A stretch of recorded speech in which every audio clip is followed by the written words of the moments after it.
Here today for the evaluation meeting and presentations for RFQ 17-305 for the Lakeport Beach Complex conceptual plan designs, cost estimates, and construction design and construction phase.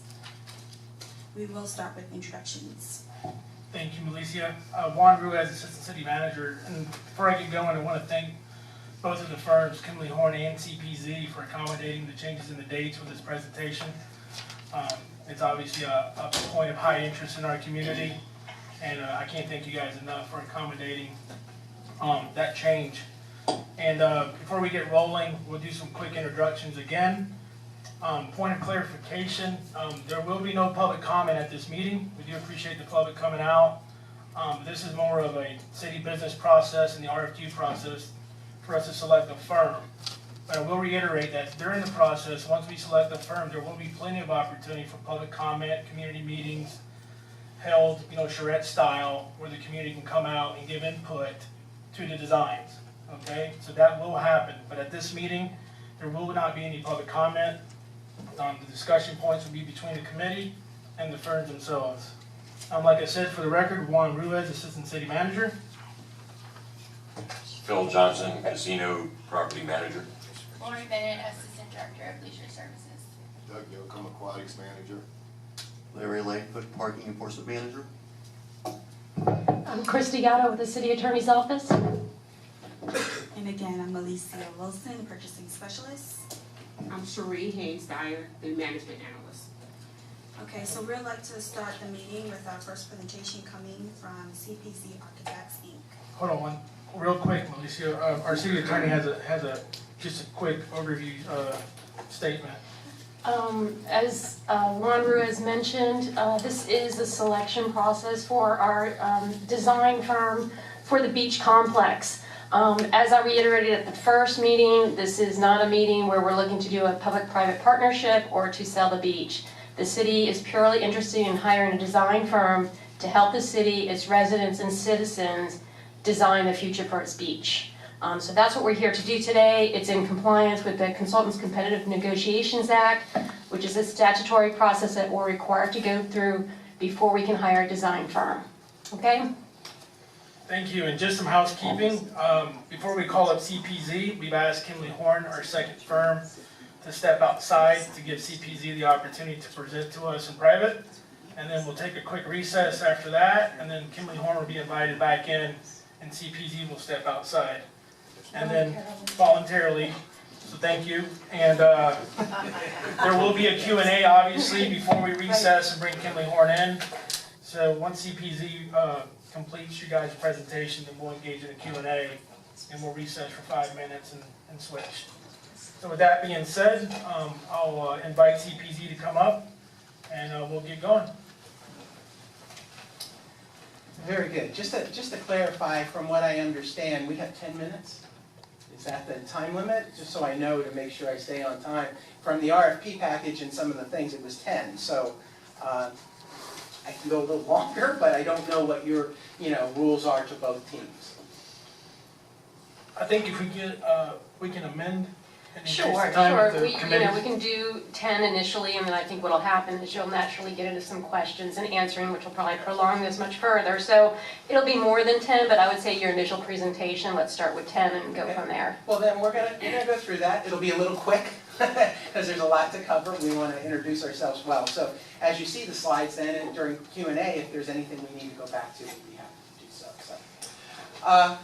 So with that, my name's Chris Zimmerman. I am the principal of CPZ Architects. As you know, we are a complete design team. Part of the RFP included to make sure we provided to the city a complete team that can take this project from conception all the way through construction. So we have our whole team here today, as you can see with everybody that's in the room. There's not enough time for everyone to speak, so don't get worried about that. But we've got structural engineers, MEP engineers, we got soils, geotech. One thing that we changed from our RFP is we added one team member because you asked us after the short list to remove the construction contractor.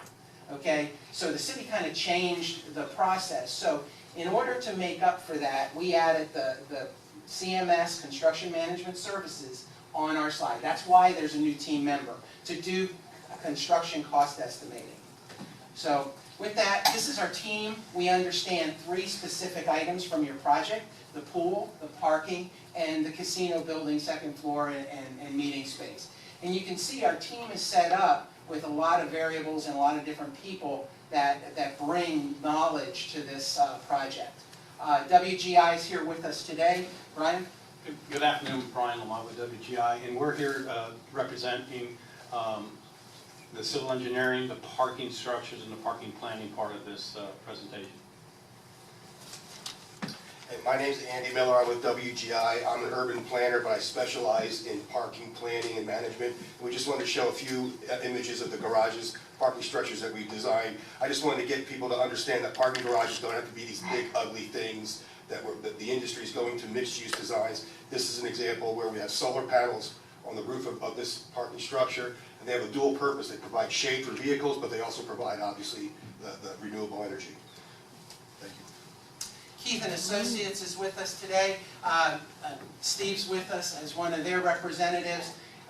They've done parking garages as well as a lot of things on the beach. There are civil engineers and our landscape architects. A lot of open space, a lot of plazas, a lot of way to bring this pool area back to life.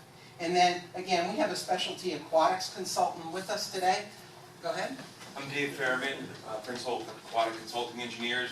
As you can see from the slide, we've done large commercial and public pools, similar to what you have, focused on swimming. Also bring in the expertise if you decide to go to more of an interactive approach to draw the community, draw families, draw different people, still address the needs of people coming here to swim, but also giving you other opportunities to have people enjoy the facility and bring them to this part of the city. Thanks, Dave. And working with them, CPZ Architects, we've also worked directly with them. And you'll see that in our team. This isn't just a group of consultants. We actually have history together. That's a pool project we've done together. CPZ also does other municipal pool projects. This was one down for Miami Gardens. We've done resort hotel pools and lazy rivers. This is over in Bonita Springs for the Hyatt. They actually made it through the hurricane. It worked well, and they were in business 20 days later. One of the things CPZ brings to the table is our municipal experience. We personally have over 30 years working for municipalities on various projects. Our firm's 15 years old, and we've specialized in 80% of our work being municipal work. From community centers, this happens to be a community center for Doral. And what it brings to the table is a lot of meeting space, a lot of open space where people can have special events, and the infrastructure within the building to support those events. Great opportunities inside. We like color. We like to make things lively. We take opportunities in our design to utilize, this was CBS Sportsline, just to bring an image back and create space and design. Our approach to your project is 3-phase: exploration and due diligence. We want to get engaged with everyone. That's one of the things WGI brings, is they've already done a lot of public engagement with the city of Lake Worth, so they're familiar with that. But let's get the public in, let's get the businesses in, and find out what happens.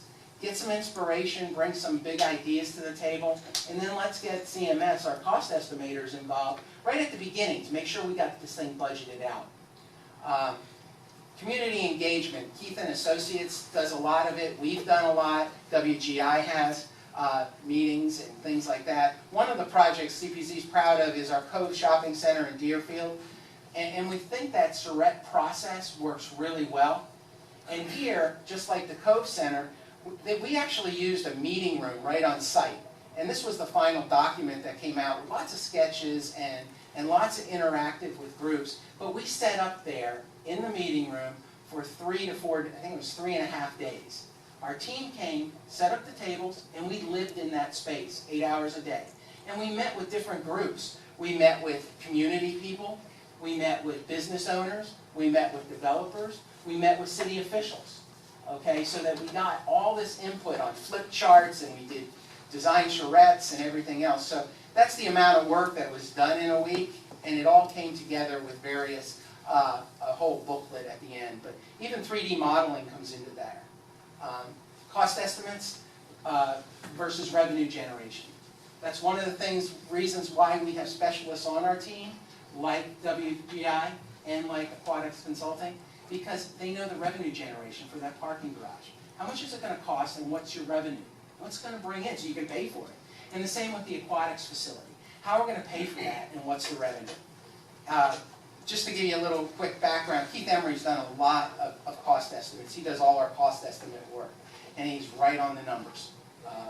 But just as one of the things that we bring to the table, as far as the team experience level goes, and to just kind of let you know, I was actually sitting as a city commissioner. Okay, as an architect, I think it's really important to get community involvement. So for the city of Plantation, I sat there for the last 4 years as a city councilman. So I kind of understand the process. I know what you go through. I know the budgeting issues of what's important. We want to make sure you get whatever's the highest and best use out of this property. We know the property. We've been down there back and forth and looked at it and traveled through it. The whole team has. Some of the influences we've done is just some quick sketches with the parking and the traffic and the casino, and then just the whole Barton Park area. So some of the views of the beach. We know you've developed the casino very well. We're looking to get into that a little more. But it's amazing, and I think these two slides say a lot in our concern, is you go from this to that. Just standing in one location. What a difference. How exciting to be able to take this to the next level. Okay? And we as designers, and sometimes my engineers who are all in this room get, I say, come on engineers, think out of the box. Let's do some good design. Let's take this where, maybe it's not high-end design, but it's got little unique features all the way through. So we've looked at the project, and we've kind of went back and forth through it. We don't have any preconceived ideas. As you can see through the whole slides, things were different. So we want to know what you need. But what we do have some concerns about, and some things we thought about, was this whole parking area that's right in here. We're concerned, and we see that through a lot. It's all the way down here. You've got all this happening up here. What can we do? We know that your site goes like this. A little exaggerated, but you've got that big berm, and people are complaining about that. But one of the things WGI and I talked about was, why don't we just put a single parking deck right there? Let's take this area and put one single parking deck right there that actually opens and starts to connect this. Let's bring people under, let's let that parking go. You could get maybe 200 plus spaces here in general. And have a ramp come up here. What if that ramp came up here? And we need to get people here. We definitely need to get people here. So how do we do this? That's what we want to do. Okay? We want to get from here to here. So if this is a ramp that comes up here, what if there's a drop-off right here? What if you come up and you can drop off right here? And this becomes a plaza, small little plaza. You've already got a connection through here. You've got the gate that's sealed off. Yeah, we've got to deal with the pool. But that's a whole issue as to how we're going to deal with that. But if we did that, we could possibly even take some shops or a little bit of retail, just a little bit, and make this an open space.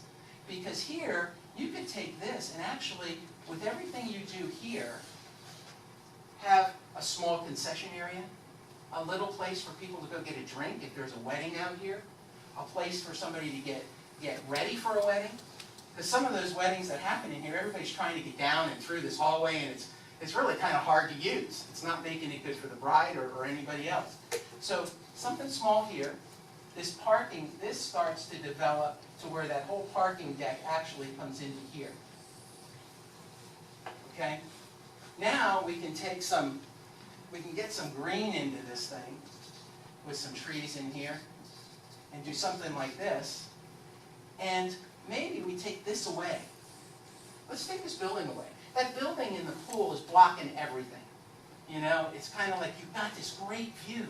The whole great view is coming out there. So you've got this going on, and you can't see through it.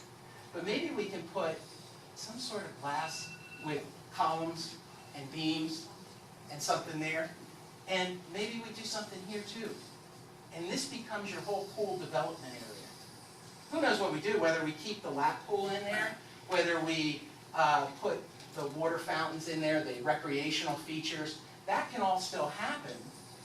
But let's get some views out of here. Let the people that are using this beach feel like they see the action and the colors and the people and the kids. This whole area could have some tables and chairs on it. What we're looking at is possibly taking here and doing some sort of structure or building here. Now you can get some tables out on this walkway. This sits a little bit back. Maybe there's concessions, maybe there's retail in those spaces. You know, we're not building huge structures. We're not making a 3 or 4 story building here. We're talking about things that maybe the city can do on their own. And then take all this pool equipment and put it back here. We could put a couple nice, maybe 2-story areas or some nice architecture that really starts to blend with this. And now this whole thing starts to play. And then finally, take this parking deck and come out to your center turnaround. Again, you can create a great plaza, some great things happening out here. And in here, this become, maybe we add some more building to this, and there's something that's out here. So these are the kind of things we want to do with you, not just working in a vacuum. It's about printing out boards and having trace paper on top, and then saying, okay, we like this idea. How many square feet is it?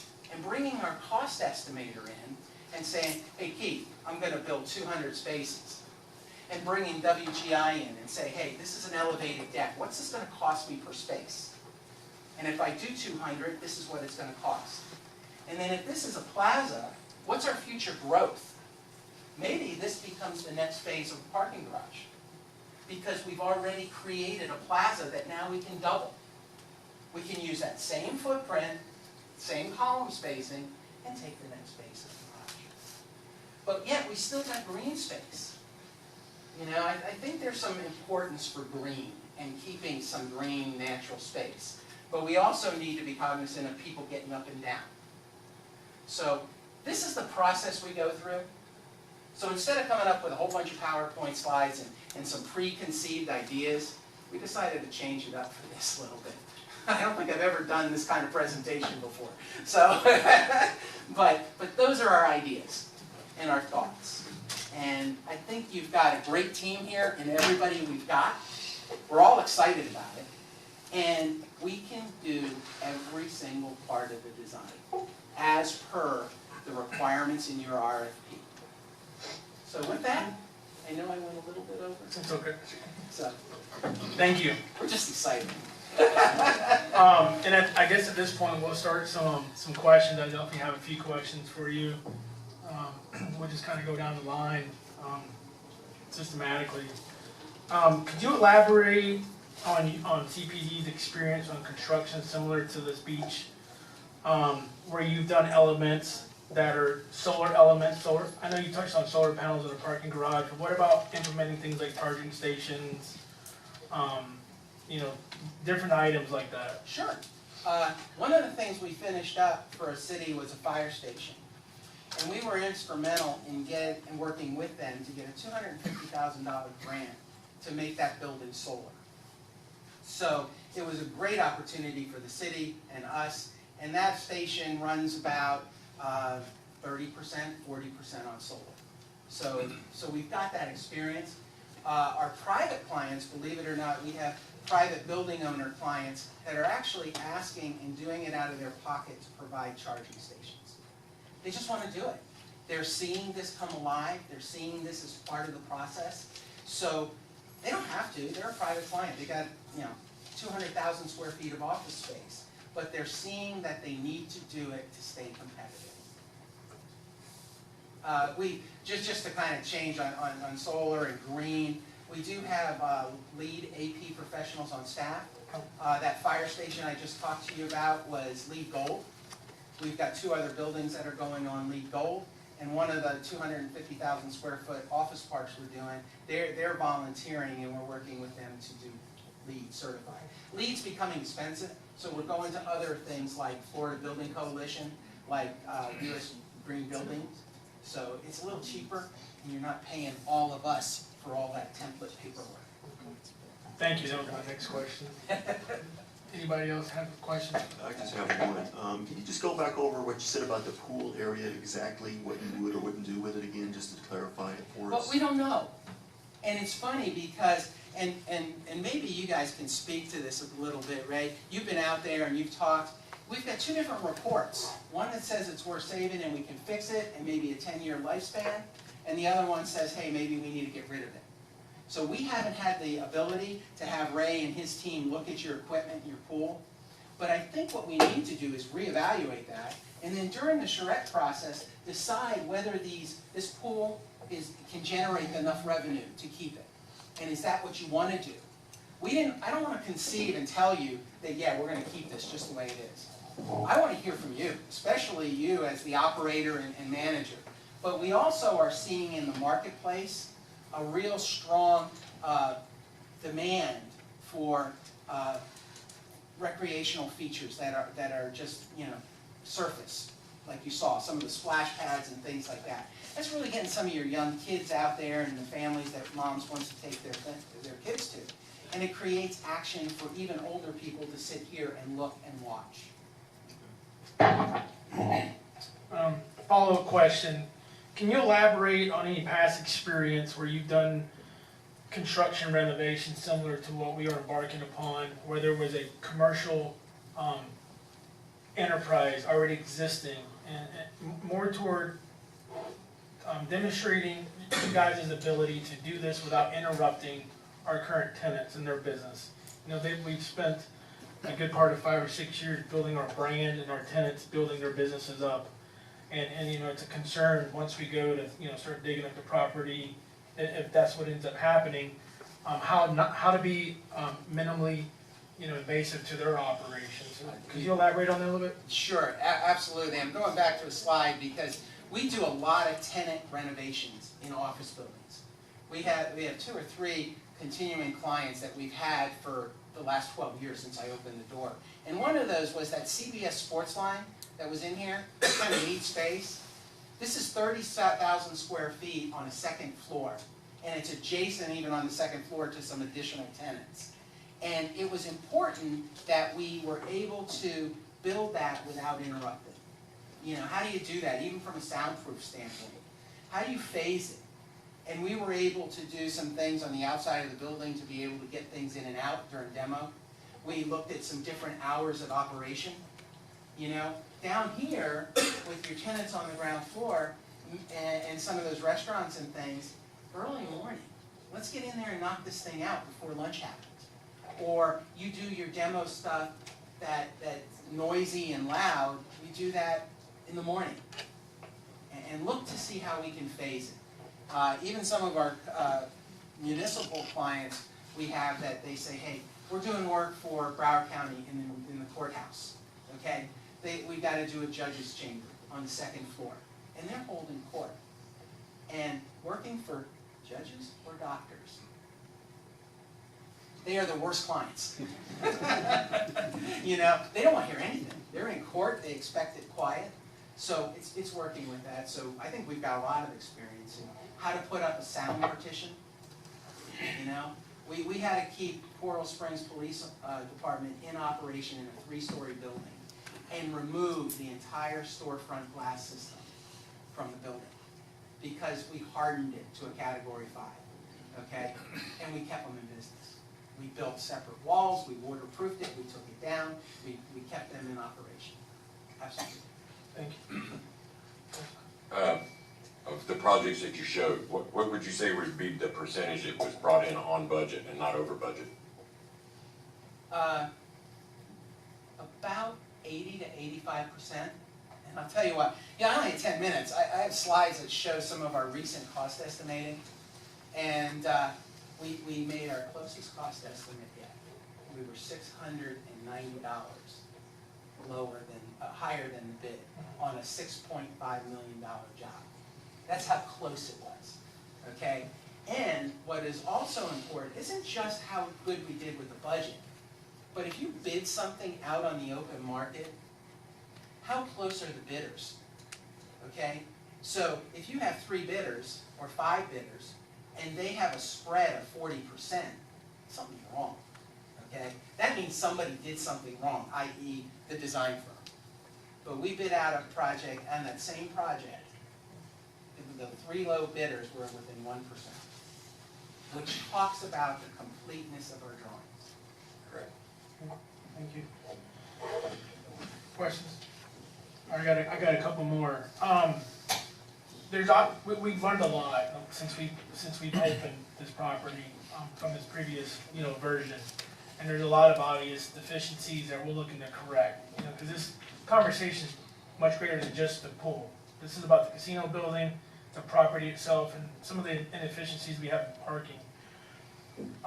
Lack of office space, lack of delivery delivery bays for trucks, delivery trucks and whatnot. Can you speak to some specific projects that have had similar inefficiencies that you've corrected through a renovation or even a new construction? Well, this is different because we have an existing property with issues that we're trying to correct. Yeah. Can you speak to somewhere that you've done a project where you've made some of those corrections?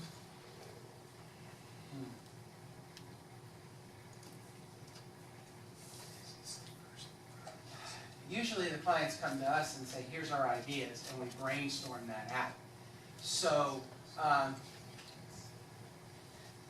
there's a project where we're looking to, the only way to do it was completely gut the facility. That we came to the conclusion that here's an office building, 2 stories, and there's a new owner, and he wants to take it over. And it's a 70s building. Everybody had private little offices. What do? How do you handle that? And the most efficient way to do it, although it sounds really bad, was just gut it. Gut it, go in there, finish it, and get it done. Because it's, in the long run, it's more economical, and it's faster, and there's less change orders on the job. Because you're not dealing with existing conditions. So it might, for a contractor, and by the way, I'm a licensed general contractor, just to give you a little more background. I do have a construction company, but we do not do any work. We're there a lot of times we're there to help our clients pull permits and then change the contractor. But that knowledge base is why we can draw on those construction techniques that help our clients in the long run. Thank you. Another question that's more forward. I had the experience of coming in late on the first project, the renovation. Obviously this is a 2-part project back when the city